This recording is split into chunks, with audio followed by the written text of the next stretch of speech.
Opa, lê aqui e eu estou querendo falar, pelo menos aqui nesse canal, sobre algumas obras, principalmente na Netflix, mesmo que no contexto geral não são obras lá grandes coisas, mas pelo menos dá aqui os meus 2 dedinhos de prosa e falar um pouquinho sobre essas obras, né? Que pelo menos merecem ser um pouquinho comentadas, nem que, né? Então, no bruto, eu vou recomendar aqui uma série da Netflix, pero no mucho, tá bom?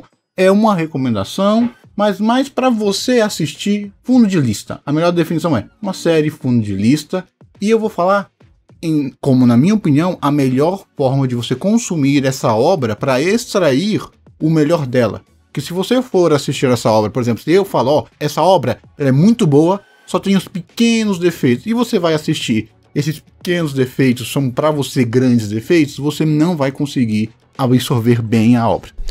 Então a obra que eu quero falar é exatamente As Crônicas de Usagi, o Coelho Samurai. Primeiro, eu vou começar então pelas coisas ruins, que são rápidas de falar. Produção. A produção dessa série é extremamente medíocre para ruim. É uma série que tem ação e a ação não empolga. É uma série que precisa de um desenvolvimento bom e esse desenvolvimento não aparece, pelo menos não da forma que ele é mostrado. O que é escrito, a parte da história é boa, a parte dos conceitos são muito bons. Mas quando você vai para a parte, qualquer coisa técnica, não é nada demais para ruim, é medíocre para ruim, tá bom? Para mim, pelo menos, essa obra, os aspectos técnicos dela não são os melhores. Opa, pessoal, lê editor aqui, passando aqui rapidinho, porque eu acabei esquecendo que no imaginário popular, medíocre é muito mais visto como algo negativo, como algo normal, né? E do jeito que eu falei, na edição eu percebi que faz parecer que a animação, a direção dessa série é intragável, que você não consegue assistir por causa da animação. Não, na verdade ela é até que competente, ela só não é nada demais. Nada demais. Se você é uma pessoa que gosta de animações bem feitas, de uma boa direção, não é isso que vai ter nessa série de forma geral. E eu vou falar daqui a pouquinho que a série não é tão clichê. Só que muita gente pode falar que a série é clichê sim, de um protagonista problemático. Não é disso aí que eu vou estar falando, tá? O que a série não é clichê é que ela pega o gênero de protagonista, de escolhido, e lida como se fosse uma paródia. E uma paródia sarcástica, que dá muito peso à forma, em uma forma muito única e muito sensata de lidar com a história. É como a melhor forma que eu posso estar dando um exemplo é: pensa na cena inicial de Kung Fu Panda, da primeira cena de Kung Fu Panda, aquele delírio que o Po tem. Só que junta isso com o fato de que o Po não é o escolhido. É essa a paródia, é essa a forma, esse é o principal conceito que tem na obra, tá bom? Fica aí com o vídeo. Só para aparecer aqui para dar essa pequena correção, que até mesmo eu ouvindo eu achei, meu Deus, a série deve ser horrível, intragável, nível Kit Kat. Não, a série é legal, ela é boa, a animação, só que ela não tem nada demais. Primeiro, é uma série não tão clichê, e é uma série que tem bons momentos de inspiração. É aquele típico de série que nós temos episódios 6, do nada, um episódio 9, ao ponto que a introdução e muitas cenas dessa série, que é uma série em 3D, um 3D semi-realista e plástico, tem momentos em animação 2D, e animações 2D muito boas, que eu vendo isso, no meu momento, eu só penso, nossa, se isso fosse 2D, não aconteceria, a série não aconteceria porque ela ficaria muito cara. 2, seria muito melhor. Então, a série tem os momentos, então tirando as partes técnicas, animação, luta, que convenhamos que é um ponto importante, mas já tô falando para você dar uma relevada para você absorver o que é de melhor. Vamos direto sobre o Coelho Samurai, né? O Coelho Samurai é uma coisa que eu particularmente gosto muito em obras, tá bom? Vou dar um exemplo de uma obra recente que trata sobre esse assunto, que é A Casa da Coruja. Ao eu falar sobre o que pelo menos a primeira temporada que foi a que eu assisti, da Casa da Coruja, fala, é o tema que essa série quer abordar e é o que ela desenvolve no seu protagonista, que é a famosa síndrome do protagonista ou síndrome do prego especial.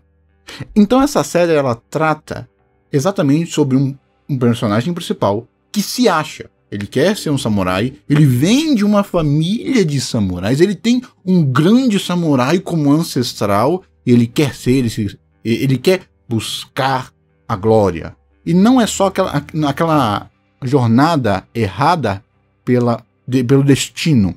É como ele se vê e como ele vê o mundo, como ele é o principal e o mundo roda em torno dele. Enquanto ele já acha que ele já está pronto, sendo que, de todos, ele é o que está menos capacitado. Trabalha bem, tá bom, pessoal? Trabalha bem. O ritmo só que dá uma vacilada. Então, o protagonista é tratado sobre isso. E, de longe, o protagonista e uma outra personagem, a personagem gato, são as duas coisas que salvam essa série, tipo, muito mesmo. Tem alguns personagens bons, tem algumas piadas boas que tem um pouquinho de piada, só que tem umas piadas muito repetitivas. E o grupo, os protagonistas, que são 4 protagonistas, o protagonista é bom, a menina gato é legal e os outros 2 são meio esquecíveis. Um é usado muito mais como apenas uma piada e a outra parece que tava tendo algum arco para trabalhar ela, mas que ainda não chegou. A série tem 2 temporadas na Netflix, tá bom?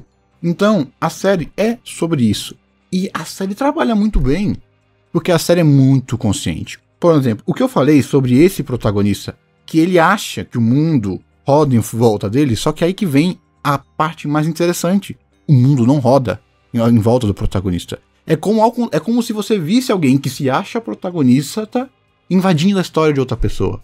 Ao ponto que os 3 integrantes do grupo, no começo, ajudam muito mais do que o protagonista, e muito, se não 90% dos problemas que acontecem na série é culpa do protagonista. Então você vê um protagonista, então esse protagonista ele é insuportável, um pouquinho, ele é um pouco chato, mas o desenvolvimento dele é bem linear, um pouquinho lento, mas muito enxergável. Você enxerga muito ele, você vê os problemas dele e ele mesmo vê os problemas dele, como ele, e a série não passa pano para os erros que ele acontece. A série vê e joga na cara os erros dele, a forma como ele lida. Eu estava quase esquecendo aqui, a série, ele tem um antepassado. E a série, nesse antepassado, vai contando a história do antepassado que tem um vínculo com o presente, que tem um vínculo com o futuro que vai acontecer, tá bom? Então, é interessante demais. E o que acontece? Existem 2 narrativas. A narrativa do passado, que é uma narrativa clássica de protagonista. Uma narrativa clássica de protagonista. E a do presente, do protagonista. Porque o herói mesmo é o antepassado dele, que ele está tentando emular. Sendo que quem é o herói? O antepassado dele. Então tem isso dele querer descobrir, tem uns plots muito interessantes. Então eu recomendo você dar uma chancezinha. Se você conseguir, assistir um episódio, conseguiu passar pela tosqueira e pela animação ruim, eu acho que você consegue terminar. Então a gente tem essa forma diferente de tratar o protagonista e como o protagonista é tratado, que é algo que poderia ficar extremamente ruim. Ele quer ser um samurai, por exemplo, e a arma espiritual tem espíritos, tá? E a arma espiritual que ele ganha é um ioiô. É um ioiô. E é dito que a arma é a arma perfeita para ele. E ele fica super triste, porque ele tem essa síndrome de protagonista, ele queria uma espada, ele queria uma arma imponente, da visão dele de como tem que agir um herói. E se você assistir a série, mesmo ela sendo uma série mais infantil, por isso que eu falei que parecia que tinha algo a mais, porque essa série, ela bate muito na trave, porque ela tem muita coisa boa, que se fosse melhor trabalhada, que tá aquela coisa, o que segura é o desenvolvimento do protagonista, e se você gosta dessa pegada, desse estilo de história, que subverte como um protagonista tem que ser, e é muito importante, tá? Um dos maiores problemas do protagonista é essa visão romantizada de como um herói, de como alguém que tem que fazer o certo tem que agir, que se eu puder já dar um pequeno spoiler, o antepassado dele, na cidade que ele vai para querer ajudar, para querer fazer o nome dele, é visto como o pior vilão da história dessa cidade. Então, o antepassado que ele cultuou, que para ele é uma honra, nessa cidade é visto como o maior criminoso de todos os tempos, e isso mancha a honra dele e a honra do antepassado. Acho que essa pequena introdução que dei aqui, falando um pouquinho, é bem só o básico, tá bom, dessa série. A série de vez em quando dá vontade sim de assistir em 2x, não vou mentir, tá? O ritmo da série não é bom porque quando a produção erra na animação, normalmente você não coloca um mega diretor de cena e um mega editor para fazer a animação, né? É aquela coisa. Então, quando você erra na animação, se você não escolhe um bom profissional de animação, um bom estúdio de animação, você não vai pegar um bom diretor, um bom roteirista. Então, todo o mérito da boa qualidade provavelmente vem do original, que eles não conseguiram, entre aspas, errar, ao mesmo tempo que você não consegue tirar todo o potencial da história. Então, é uma história interessante, que provavelmente é esquecida pelo motivo que eu acabei de falar, mas se você tiver tempo e tiver preocupado, eu não tô sem assistir nada, vou assistir uma sériezinha, pode assistir o Coelho Samurai, as Crônicas do Coelho Samurai, que vai ser no mínimo interessante, tá bom?